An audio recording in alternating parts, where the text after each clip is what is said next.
ఓ చిన్న కథ అదెలా ఒక పవర్ఫుల్ మోడర్న్ లెజెండ్గా మారిందో ఇప్పుడు చూద్దాం. నిశ్శబ్దాన్ని ఆన్ ఆఫ్ చేయగలిగితే ఎలా ఉంటుంది? ఈ కథలో ఒక సాధారణ వస్తువుకి ఆ పవరుంది. ధామ్. కథ ఇలాగే మొదలవుతుంది, మనందరికీ తెలిసిన సమస్యతోనే, ఆగని శబ్దంతో. మన హీరో అలెక్స్ చదువుకుందామంటే ఒక్కటే డిస్టర్బెన్స్. పై ఫ్లాట్ నుంచి వచ్చే సౌండ్స్ వల్ల ఇక ఫ్రస్ట్రేషన్, కన్ఫ్యూజన్. ఈ ప్రాబ్లం చాలా మందికి తెలిసే ఉంటుంది. అందుకే దొరికే సొల్యూషన్ కూడా చాలా ఇంట్రెస్టింగ్గా ఉంటుంది. ఫ్రస్ట్రేషన్తో బుక్ని టేబుల్పై కొడతాడు. ఆ వైబ్రేషన్తోనే అంతా మారిపోతుంది. సొల్యూషన్ కోసం వెతకక్కర్లేదు. అనుకోకుండా ఓ పాత గడియారం రూపంలో అదే దొరికింది.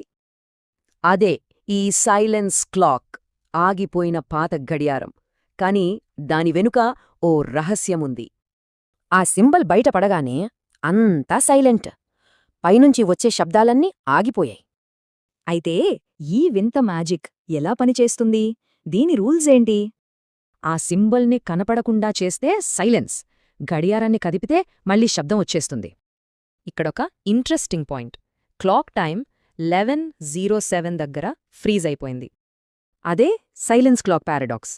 బయటి సౌండ్ని ఆపగలదు, కాని దాని టైం మాత్రం ఆగిపోతుంది. చివరికి అలెక్స్కి సీక్రెట్ అర్థమైంది. ఇప్పుడు తన చుట్టూ ఉన్న ప్రపంచం తన కంట్రోల్లో ఉంది. సో ఈ లెజెండ్ ఏం చెబుతోంది? గందరగోళంలో కూడా కంట్రోల్ దొరుకుతుందని, సొల్యూషన్స్ మన కళ్ల ముందే ఉంటాయని. కథ చివరి లైన్ ఇదే.